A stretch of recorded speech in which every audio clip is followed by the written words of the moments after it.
karena saya dapat pekerjaan sebagai pengajar di Northern Territory University ketika itu namanya itu. Dan saya mendapatkan posisi itu untuk mengajar seni kontemporer Asia Tenggara. Dan Australia ini sudah in-out beberapa kali, residen kayak begitu. Punya banyak teman dan beberapa jaringan sudah terbentuk kan. Sehingga memutuskan kemarin tidak ada orang warga negara atau rakyat atau penduduk yang mau meninggalkan tempatnya, tempat kelahirannya. Itu di mana-mana, kecuali terpaksa dari rasa apa? Ya konflik, terpaksa dari merasa tidak aman. Kecuali kalau di negaranya ada jaminan keamanan, aman kayak begitu, nggak akan meninggalkan. Lu seneng kok. Dan kebetulan kan rakyat kita kan rakyat sederhana, manusia kan sederhana, apalagi koyo aku orang desa sederhana banget. Wis mangan telo kan bal-balane udan-udan karo bocah-bocah lah itu seneng banget, damai seneng. Ya kan tidak senengnya kan ketika mulai ada kesadaran bahwa ada ancaman dan tidak merasa diperlakukan tidak adil, di stigma dan seterusnya kan. Tapi kan bagi orang yang punya kesempatan ya kenapa nggak pergi? Mencari tempat yang lebih aman dan kita bisa mengaktualisasikan diri kita, profesi kita, kenapa tidak? 5,5 tahun. Darwin ini kan bagian lain dari Australia kan. Maksudku cara guyon begitu, kota penuh harapan. Berharap penduduknya lebih dari 100.000, berharap ada kereta lewat, berharap selalu tepat waktu, kayak gitu. Artinya tepat waktu kalau aku betulin mobil gitu ya. Di sana itu harus akrab dengan not today, not tomorrow gitu. Jadi kalau perawat mobilnya nggak ada gitu kan, ya harus nunggu dari selatan. Gitu. Kapan datangnya nggak tahu. Not today, not tomorrow kayak gitu. Kondisinya sangat santai kayak begitu itu, persis kayak di Indonesia. Kalau di Indonesia istilahnya jam karet itu terjadi. Tapi irama hidup seperti ini kan tidak terjadi di belahan yang selatan toh. Masalahnya ketika di Darwin kan saya bukan permanen resident. Ini kan dunia baru untukku, pindahan dengan keluarga, lalu bagaimana administrasi dari mulai rumah sakit, terus bagaimana administrasi dengan universitas gitu. Ya betul-betul naif gitu. Mengatasi semuanya. Akhirnya ya lancar-lancar saja. Gitu. Aku ini koyo jadi kayak bunga gitu. Artinya bunga itu sesuatu yang indah dan cantik, jadi perhatian lah. Aku ada di Darwin itu seperti magnet untuk kumbang gitu. Bunga itu, kira-kira begitu. Jadi menjaring kenalan, jaringan, ya jadi mudah. Dan Darwin kan kota kecil, satu gosip pun akan menyebar dengan cepat dan diketahui. Brisbane ini kan terkenal dengan Asia Pacific Triennale. Aku itu 2 kali mengikuti Asia Pacific Triennale yang pertama dan ketiga. IPT ini salah satu daya tarik kenapa aku memilih Brisbane selain juga suasana. Artinya suasana itu tidak terlalu dingin dan tidak terlalu panas. Kayak momen yang mungkin tidak terulang lagi. Karena adanya suatu peristiwa yang membuat Australia ini harus berpikir lain tentang Indonesia. Apa itu? Terpilihnya Megawati. Dan terpilihnya Megawati jadi presiden ini dari sudut pandang di Australia yang barat yang sangat membuka kepada karier politik perempuan. Nah, Megawati ini menjadi sorotan. Kira-kira itu salah satunya. Karena apa? Waktu aku ada di Canberra, Direktur National Gallery itu memanggil aku untuk ketemu di kantornya. Tapi di mejanya itu sebuah media itu covernya itu Megawati dilantik jadi presiden. Terus dia bilang, Dada, kami itu bertetangga antara Indonesia dengan Australia itu udah lama. Tapi di galeri ini tidak ada karya orang Indonesia. Dan media ini lalu apa artinya gitu? Geografis ini sebagai tetangga kok tidak mengenal gitu. National Gallery ini kan simbol Australia, tapi tetangganya nggak ada karya seniman orang Indonesia yang permanen di situ. Upacara kan, kayak saya juga senang performance kan. Ya dengan sendirinya aku performance deh dan nyemplung di kolam itu.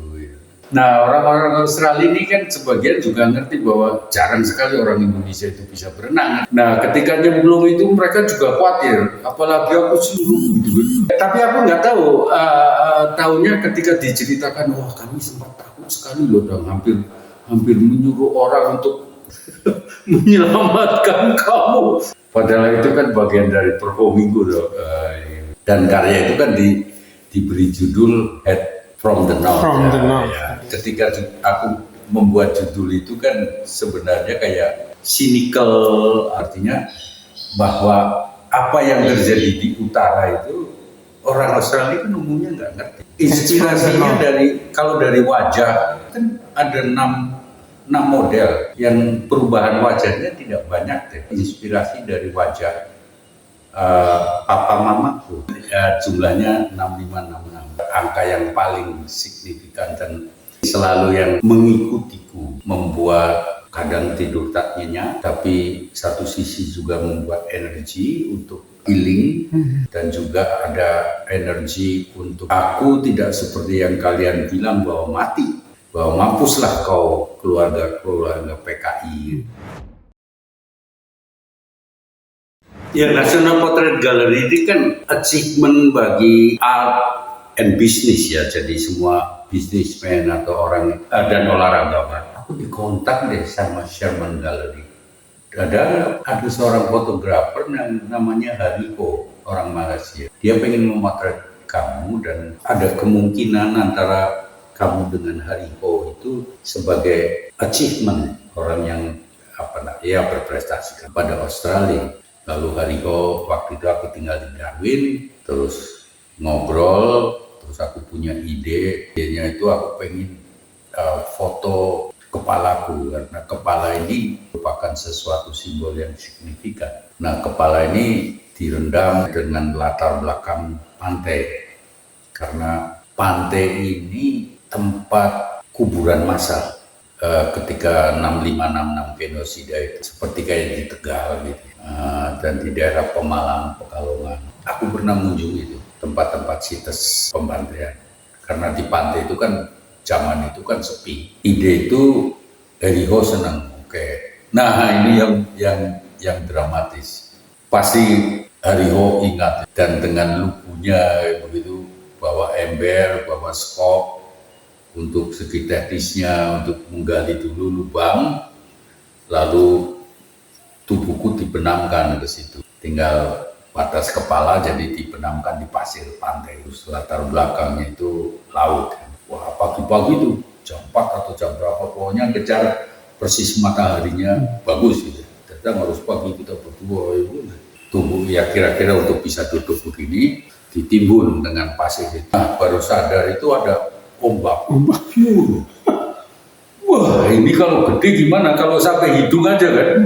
Oh, nggak bisa. Kami tidak berlatih dulu bagaimana efeknya. Nah, ketika air itu kayak semen gitu loh, macet. Iya, betul. Dan dadaku nggak bisa bernapas, ya, karena kayak ditekan dengan pasir yang basah itu ya kayak semen itu loh. Wow, wedan. Udah Hariko ya, wah. Gimana ini bahaya, aku udah nggak bisa dengan cepat aja, yang tadinya dengan harapan bisa seperti kayak Buddha, tenang, meditatif, kayak kan, mata tertutup dengan wajah tenang, kayak gitu, nggak tercapai bukan berarti tidak baik karya itu, foto itu, om jadi tegang kan, tapi malah bagus. Aku tinggal ini kan di dekat border ya, 35 menit itu udah nyampe border di Queensland. Nah, aku dapat rumah ini, rumah kayu tua bekas sekolah. Luas bangunan sekitar 300 meteran. Ini elevated, jadi bisa 600 meter. Jadi bawah bisa pakai workshop kan. Ini luas sekali. Bagiku ini ideal sekali. Ruangan yang luas, punya studio, lalu ini mau diapain? Wah, lebih baik daripada karya aku numpuk di studio yang dipasang. Itu gagasan pertama. Lalu mengambil tema 65 tentu saja karya-karya yang akan didisplay ini lebih kepada nyai apa yang aku buat ini selalu relasi dengan tema genosida 65.